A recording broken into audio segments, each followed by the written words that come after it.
gushikana turamukanye amahoro ya Kristo. Amahoro ya Kristo imigisha y'Imana ibane natwe. Amen. Uhoraho atugirire neza muri kino gitondo, aturose ubwiza bwiwe. Amen. Amen.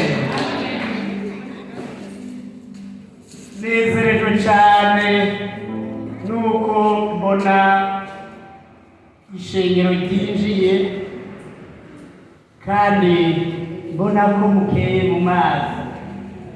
Haleluya. Abashimeshi kuba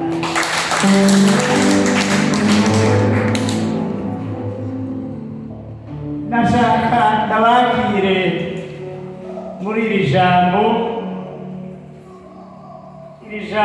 dukura mu migani igihimba ca 23 ku murongo wa 17. Imigani 23 ku murongo wa 17. Ijambo riratubarira ngo umutima wawe ntukagirire ishari abanyabyaha, ariko ugira ishaka ryo kubaha Uhoraho urinde bwiza. Haleluya. Ntugashavuzwe n'abanyabyaha ngo ubagirire ishari,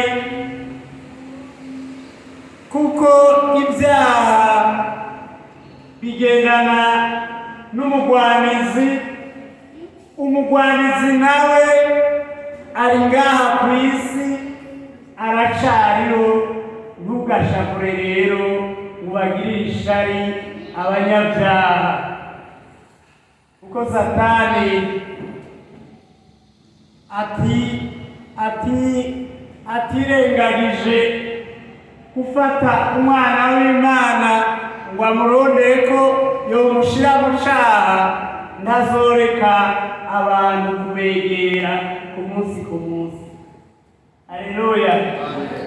Ariko wewe ijambo riratubariye ngo ari kugira ishaka ryo kubaha Uhoraho urinde bwira.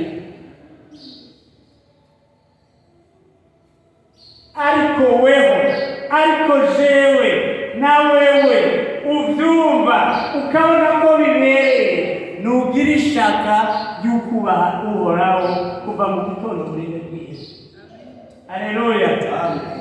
Ivyo vy'abandi ntunabije ko rwose ngo uyabe cane, kuko imbere y'Imana uzoba uri wenyene mwene data. Haleluya.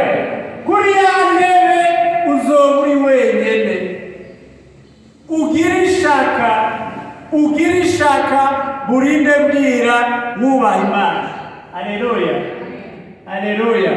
Ni muri iryo jambo ndakwifurije ko kuva mu gitondo burinde bwira wowe uriko wubaha Imana.